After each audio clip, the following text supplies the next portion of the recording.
साथियों, अगर आप उस इंसान की तलाश कर रहे हो जो आपकी ज़िंदगी बदलेगा, तो आप आईने में देख लो। आप ही अपनी ज़िंदगी बदल सकते हो, कोई और आपकी ज़िंदगी नहीं बदलेगा। कोई अपनी ज़िंदगी बदलेगा या आपकी ज़िंदगी बदलेगा, आपको किसी से क्या मतलब। आप मेहनत करिए ना, तभी आपकी ज़िंदगी बदलेगी। कोई आके आपकी ज़िंदगी नहीं बदलेगा। आप ही एक ऐसे इंसान हो जो आप अपनी ज़िंदगी बदल सकते हो। चलिए, ज़्यादा समय ना लेते हुए हम लोग स्टार्ट करते हैं आज की क्लास। नमस्कार, मैं सूचक आप सभी का स्वागत करता हूं भारत स्टडी पॉइंट में। साथियों, आज हम लोग करने जा रहे हैं विज्ञान के 20 महत्वपूर्ण प्रश्न जो आपके एग्जाम के लिए इंपॉर्टेंट क्वेश्चंस हैं और ये अच्छे लेवल के प्रश्न हैं। ये सब सिलेक्टेड प्रश्न हैं। चलिए देखते हैं आज की क्लास का पहला प्रश्न। आज की क्लास का पहला प्रश्न है, शरीर की सबसे बड़ी ग्रंथि कौन है? तो इसका सही आंसर है ऑप्शन सी, यकृत। आपने इमेज में देख लिया होगा, यकृत मतलब लीवर। लीवर जो है शरीर की सबसे बड़ी ग्रंथि है। चलिए देखते हैं इसके इंपॉर्टेंट पॉइंट। ये है इसके इंपॉर्टेंट पॉइंट। पहला इंपॉर्टेंट पॉइंट है, लीवर शरीर की सबसे बड़ी ग्रंथि है। ये मैं आपको बता ही चुका हूं। दूसरा इंपॉर्टेंट पॉइंट है, लीवर शरीर का सबसे बड़ा ठोस अंग है। ये जान लो आप। चलिए इसके बाद देखते हैं नेक्स्ट पॉइंट। नेक्स्ट पॉइंट में हम लोग देखेंगे लीवर के कार्य। ये हैं सभी लीवर के कार्य। पहला लीवर का कार्य है, यकृत रक्तों में अधिकांश रासायनिक स्तरों को नियंत्रित करता है। दूसरा लीवर का कार्य है, पित्त नामक उत्पाद को उत्सर्जित करता है। नेक्स्ट लीवर का कार्य है, यह लीवर से अपशिष्ट उत्पादों को बाहर निकालने में मदद करता है। लीवर का कार्य है, पेट और आंतों से निकलने वाला रसा खून लीवर से होकर गुजरता है। नेक्स्ट लीवर का कार्य है, स्वास्थ्य रक्त शर्करा के स्तर को बनाए रखता है। नेक्स्ट लीवर का कार्य है, रक्त के थक्के को नियंत्रित करता है। पहले क्वेश्चन में हम लोगों ने जाना है लीवर के कुछ कार्य और लीवर के बारे में। तो हम लोगों को पहले क्वेश्चन का आंसर ही पता चल गया है। और क्वेश्चन था, पहला क्वेश्चन शरीर की सबसे बड़ी ग्रंथि, तो हमें पता हो गया लीवर, यकृत। ये इमेज है, इमेज देख के आप समझ गए चुके होंगे। चलिए इसके बाद देखते हैं हम लोग नेक्स्ट क्वेश्चन की तरफ चलते हैं। नेक्स्ट क्वेश्चन से हमारा क्वेश्चन नंबर 2 नंबर क्वेश्चन से है, मनुष्य में मादा जनन अंग से किस हार्मोन का स्राव होता है? तो इसका आंसर है रिलैक्सिन। क्वेश्चन क्या था, मनुष्य में मादा जनन अंग से किस हार्मोन्स का स्राव होता है? तो आपका आंसर होगा रिलैक्सिन हार्मोन्स का स्राव होता है मादा जनन अंग से। चलिए अब देखते हैं इसके इंपॉर्टेंट पॉइंट। पहला इंपॉर्टेंट पॉइंट है, प्रोजेस्टेरोन और रिलैक्सिन हार्मोन्स अस्थिरज्जु और मांसपेशियों में शिथिलता पहुंचाने का काम करते हैं। चलिए चलते हैं नेक्स्ट क्वेश्चन की तरफ। आप लोगों ने दूसरा क्वेश्चन आपको क्लियर भी हो चुका होगा। यह है next question, question number 3। Next question से क्वेश्चन नंबर 3, मनुष्य में ऐच्छिक गतियों का नियंत्रण किसके द्वारा होता है? इसका सही आंसर है ऑप्शन ए, सेरिब्रम। मनुष्य का माइंड है, इसमें जो येलो कलर का पार्ट दिख रहा है यह है सेरिब्रम। चलिए अब देखते हैं इसके इंपॉर्टेंट पॉइंट। ये आपको क्लियर हो गया होगा पहला क्वेश्चन का आंसर। मनुष्य में ऐच्छिक गतियों का नियंत्रण सेरिब्रम करता है। चलिए देखते हैं इंपॉर्टेंट पॉइंट्स। ये सभी इंपॉर्टेंट पॉइंट्स हैं। पहला इंपॉर्टेंट पॉइंट्स है, मस्तिष्क का सबसे बड़ा हिस्सा है सेरिब्रम। और दूसरा इंपॉर्टेंट पॉइंट है, मस्तिष्क के कुल वजन का 2/3 हिस्सा होता है। मस्तिष्क का कुल वजन की 2/3 हिस्सा सेरिब्रम का होता है। सबसे बड़ा भाग है मस्तिष्क का। और इसका कार्य देख लीजिएगा सेरिब्रम का। यह है आंदोलन, गंध, संवेदी, धारणा, भाषा, संचार, स्मृति और सीखने से जुड़ी जानकारी को संसाधित करने के लिए जिम्मेदार है। चलिए देखते हैं नेक्स्ट क्वेश्चन को। नेक्स्ट 4 नंबर क्वेश्चन से है, शरीर का तापक्रम कहाँ नियंत्रित होता है? इसका सही आंसर है हाइपोथैलेमस में। ये जो येलो कलर का पार्ट दिख रहा है ना, ये हाइपोथैलेमस है। इस क्वेश्चन को ध्यान रखिएगा, इंपॉर्टेंट क्वेश्चन है। ये देखते हैं इसके इंपॉर्टेंट पॉइंट्स। ये है इसके इंपॉर्टेंट पॉइंट्स। इंपॉर्टेंट पॉइंट है, अंतःस्रावी और तंत्रिका तंत्र के बीच संबंधक के रूप में कार्य करता है। वास्तव में यह शरीर के कई आवश्यक कार्यों में एक भूमिका निभाता है, जैसे शरीर के तापमान, व्यास और भूख को नियंत्रण करना। तो आपके यहाँ से क्वेश्चन मिलेगा, तापमान कौन नियंत्रण करता है? तो आपका क्या हो जाएगा? हाइपोथैलेमस। आपका 4 नंबर क्वेश्चन क्लियर हो गया। चलिए चलते हैं 5 नंबर क्वेश्चन की तरफ। यह है 5 नंबर क्वेश्चन। 5 नंबर क्वेश्चन है, अमीबा में भोजन का अंतर्ग्रहण किसके द्वारा होता है। फिर से रिपीट कर रहा हूँ, ध्यान सुन लीजिए। अमीबा में भोजन का अंतर्ग्रहण किसके द्वारा होता है, तो इसका आंसर हो जाएगा ऑप्शन ए, कूटपाद के द्वारा। किसके द्वारा होता है, कूटपाद के द्वारा। ये सभी क्वेश्चन इंपॉर्टेंट क्वेश्चन हैं, तो इसलिए इनको ध्यान से समझिए और सुनिएगा। एक बार रिवाइज कर लीजिएगा क्लास पूरी होने के बाद। चलिए देखते हैं इसके इंपॉर्टेंट पॉइंट की तरफ चलते हैं। ये है इसके इंपॉर्टेंट पॉइंट। इंपॉर्टेंट पॉइंट में है, अमीबा की चालन क्रिया बड़ी रोग है, इसके शरीर के कुछ अस्थायी प्रवर्त निकलते हैं जिसको कूटपाद या नकली पैर कहते हैं। चलिए थोड़े इसको स्लाइड करते हैं, आपको क्लियर नहीं दिख रहा होगा। चलिए अब आपको क्लियर हो जाएगा। अमीबा की चालन क्रिया बड़ी रोग है, इसके शरीर के कुछ अस्थायी प्रवर्त निकलते हैं जिससे कूटपाद या नकली पैर कहते हैं। पहले चलने की दिशा में कूटपाद निकलता है, फिर उसी कूटपाद में धीरे धीरे सभी कोषारस बहकर समा जाता है। इसके बाद ही यह साथ साथ नया कूटपाद बनाने लगता है। यहाँ पे आपको ये क्लियर हुआ होगा। देखिए पॉइंट जो आपको मैं करा रहा हूँ ना, इनसे आपको कई क्वेश्चंस निकलेंगे, हर पॉइंट से कई क्वेश्चंस निकलेंगे, इसलिए सभी पॉइंट्स को ध्यान से सुनिएगा। चलिए 5 नंबर क्वेश्चन के बाद हम लोग देखते हैं 6 नंबर क्वेश्चन। 6 नंबर क्वेश्चन करने से पहले मैं आपको बता दूं, अभी तक आपने भारत स्टडी पॉइंट को सब्सक्राइब नहीं किया तो सब्सक्राइब जरूर कर लें, जिससे कि हर सेशंस और क्लास का नोटिफिकेशन आपको प्रॉपर मिलता रहे। 6 नंबर क्वेश्चन है, निम्न में से कौन सा एंजाइम लार में पाया जाता है। तो ये सभी को पता होगा, ऑप्शन सी टाइलिन। टाइलिन जो है लार में पाया जाता है। चलिए देखते हैं 6 नंबर क्वेश्चन के इंपॉर्टेंट पॉइंट्स। ये हैं 6 नंबर क्वेश्चन के इंपॉर्टेंट पॉइंट्स में पहला इंपॉर्टेंट पॉइंट्स है टाइलिन। टाइलिन एक एंजाइम है जो मोम में पाई जाने वाली लार में होता है तथा मुख गुहा में क्षारीय माध्यम से सक्रिय होता है। चलिए इसी के बाद देखते हैं टाइलिन के कार्य।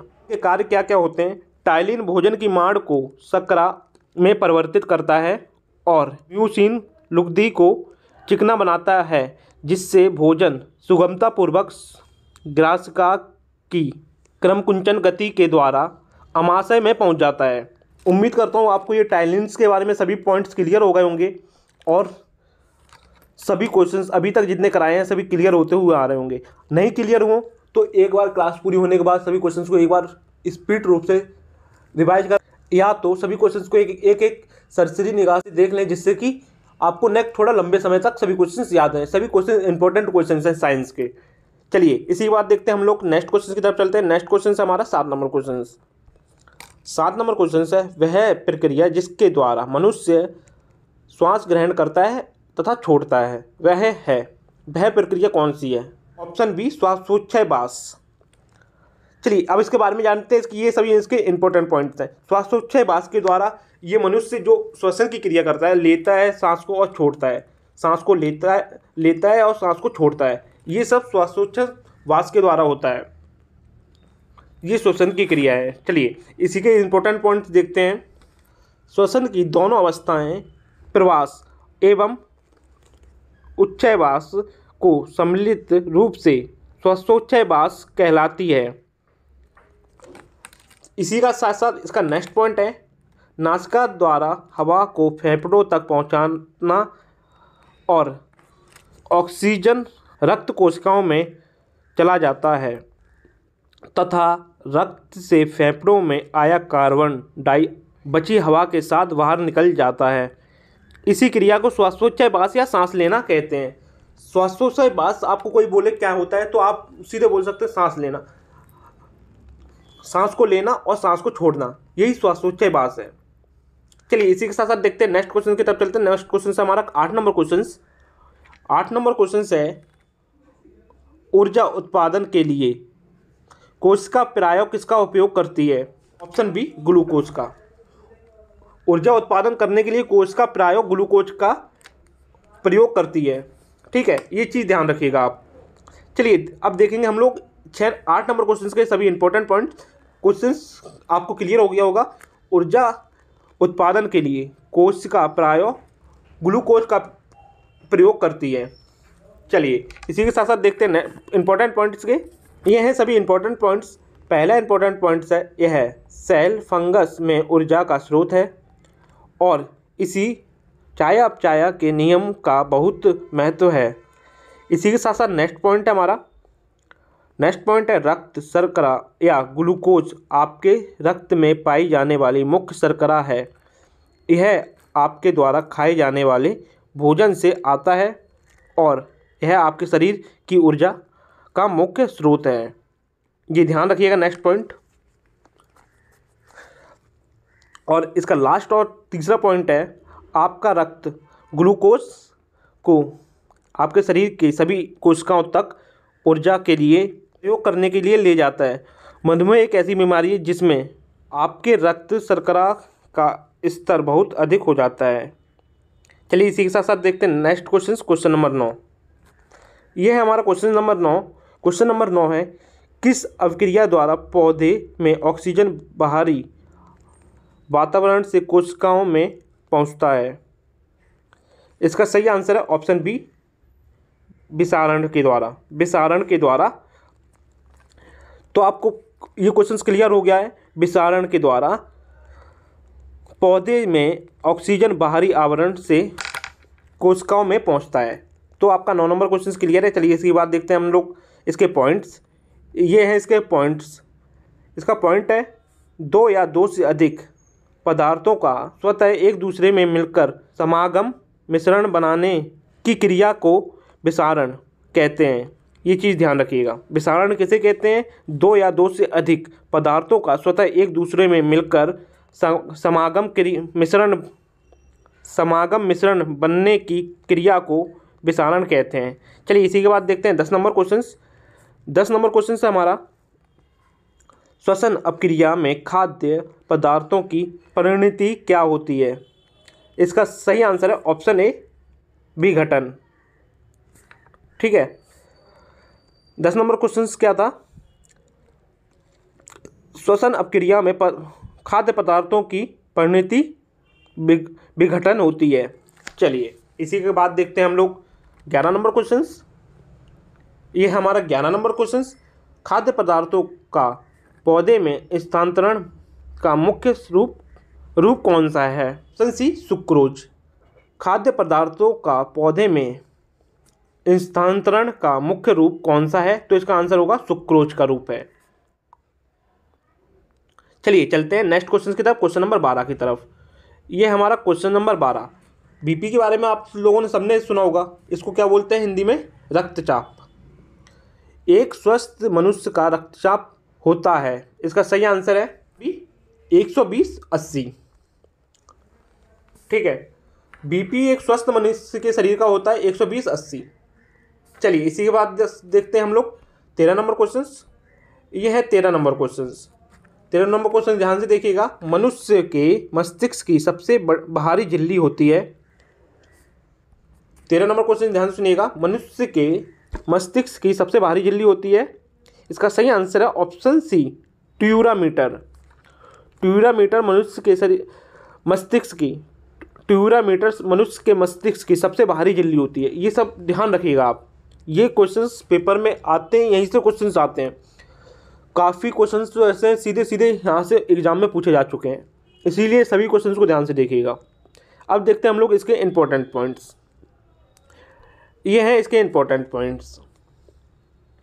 मस्तिष्क को ढकने वाली झिल्ली को मेनिंजस कहते हैं। नेक्स्ट पॉइंट है सकारात्मक रूप से मस्तिष्क के 3 मुख्य भाग होते हैं, अग्र मस्तिष्क, मध्य मस्तिष्क एवं पश्च मस्तिष्क। नेक्स्ट पॉइंट है इसका लास्ट पॉइंट, मानव जाति अपने मस्तिष्क की कुल क्षमता का केवल 20% इस्तेमाल कर पाती है। अब समझ लो 20% इस्तेमाल करते हो तब आप लोग इतना कुछ कर सकते हो। पूरा इस्तेमाल कर लो तो क्या से क्या कर सकते हो, इसलिए मेहनत करिए। चलिए चलते हैं नेक्स्ट क्वेश्चन की तरफ। क्वेश्चन नंबर यह है 14 नंबर क्वेश्चन। अब आप लोग देख रहे होंगे नीचे 14 के बाद सीधे 21 आ गया। 21 वहाँ में मिसप्रिंट लिख गया है, वो 15 नंबर क्वेश्चन से। ये चीज़ ध्यान रखिएगा। चलिए पहले देख लेते हैं 14 नंबर क्वेश्चन, फिर देखते हैं 15 नंबर क्वेश्चन। 14 नंबर क्वेश्चन से मनुष्य के सूंघने की क्षमता को नियंत्रित करता है? इसका सही आंसर है ऑप्शन बी, घ्राणेंद्रिय पाली। ऑप्शन बी, घ्राणेंद्रिय पाली। आपको पता ही हो गया होगा, मनुष्य की सूंघने की क्षमता को नियंत्रित करता है घ्राणेंद्रिय पाली। चलिए अब देखते हैं 15 नंबर क्वेश्चन, जिसे हमने 21 लिख दिया वहाँ पे, ठीक है। 15 नंबर क्वेश्चन से जिसे हम लोगों ने लिख दिया है 21 नंबर क्वेश्चन से, ये 15 नंबर क्वेश्चन से ध्यान रखिएगा। छाया में पनपने वाले पौधे को क्या कहते हैं? जो देखा होगा ना आपने, घरों में छाया में रखे रहते हैं, अंदर घरों के अंदर पौधे रखे रहते हैं, वो पौधों को क्या कहते हैं? जो घरों के अंदर रखे रहते हैं, छाँव में रखे रहते हैं, उन पौधों को कहते हैं सियोकाइटस। ये पौधे होते हैं सियोकाइटस के। चलिए अब देखते हैं 16 नंबर क्वेश्चन की तरफ चलते हैं। 16 नंबर क्वेश्चन ये आपके सामने है। 16 नंबर क्वेश्चन है, रक्त में ग्लूकोज की मात्रा नियंत्रित रहता है? इसका सही आंसर है, 16 नंबर क्वेश्चन का सही आंसर है ऑप्शन डी, इंसुलिन के कारण। रक्त में ग्लूकोज की मात्रा नियंत्रित क्यों रहती है? इंसुलिन के कारण रहती है, ये चीज़ ध्यान रखिएगा। हर क्वेश्चन को घुमा घुमा के पूछा जाता है, आपको लगता है इसी क्वेश्चन से 20 क्वेश्चन से कम या मान लिया आपसे 30 से 40 क्वेश्चन निकलते हैं। तो आप इन सभी पॉइंट्स को ध्यान से देखें और सभी क्वेश्चन को ध्यान से समझें, ठीक है। अब देखते हैं हम लोग 17 नंबर क्वेश्चन। ये है हमारा 17 नंबर क्वेश्चन। ऑक्सीजन है, ऑक्सीजन एक एंजाइम है, ऑक्सीजन एक एंजाइम है, ठीक है। अब चलिए देखते हैं 18 नंबर क्वेश्चन की तरफ। ऑक्सीजन क्या? जो हम लेते हैं हवा के रूप में। 18 नंबर क्वेश्चन से जैव पराक्रम के अंतर्गत कौन आता है? 18 नंबर क्वेश्चन से जैव पराक्रम के अंतर्गत कौन आता है? इसका सही आंसर है ऑप्शन डी, सभी। श्वसन, उत्सर्जन, पोषण, ये सभी जैव पराक्रम के अंतर्गत आते हैं। चलिए ये चीज़ ध्यान रखिएगा। चलिए अब चलते हैं 19 नंबर क्वेश्चन की तरफ। हम लोग 20 क्वेश्चन करेंगे जो हर एग्जाम के लिए इंपॉर्टेंट क्वेश्चन हैं। 19 नंबर क्वेश्चन से गोबर छत्ता किसके अंतर्गत आता है? दोबारा रिपीट कर रहा हूँ, इसको ध्यान सुनिएगा। दोबारा रिपीट कर रहा हूँ, इसको ध्यान सुनिएगा। गोबर छत्ता किसके अंतर्गत आता है? इसका सही आंसर है गोबर छत्ता मृत जीवी के अंतर्गत आता है। चलिए अब चलते हैं लास्ट और नेक्स्ट क्वेश्चन की तरफ। लास्ट और नेक्स्ट क्वेश्चन से क्वेश्चन नंबर 20। क्वेश्चन नंबर 20 है, लास्ट क्वेश्चन से वायुमंडल में सामान्यतः CO2 पाया जाता है। चलिए इसका आंसर आप कमेंट से बताइएगा, नहीं पता तो मैं ही बता देता हूँ। इसका आंसर सही आंसर है ऑप्शन डी, 0.03%। वायुमंडल में 0.03% CO2 पाया जाता है। चलिए आज की इस क्लास हमारी यहीं समाप्त होती है। क्लास को पूरा लेने के लिए धन्यवाद। और डेली सुबह करंट अफेयर का सेशन अपलोड होता है, उसे ज़रूर लिया करें। डेली के डेली ऐसे क्वेश्चंस करंट अफेयर में लेके आए जाते हैं जो सभी एग्जाम के लिए महत्वपूर्ण क्वेश्चंस हैं। वहीं से क्वेश्चंस आते हैं और वहीं से क्वेश्चंस आते रहेंगे। कई एग्जाम में सीधे रूप से वहाँ से क्वेश्चंस पूछे जा चुके हैं, इसलिए। और अभी तक आपने भारत स्टडी पॉइंट को सब्सक्राइब नहीं कर, सब्सक्राइब करने के साथ साथ बेल आइकन पर क्लिक जरूर कर लें। चलिए मिलते हैं कल के क्लास में और नेक्स्ट सेशंस में, तब तक के लिए जय हिंद।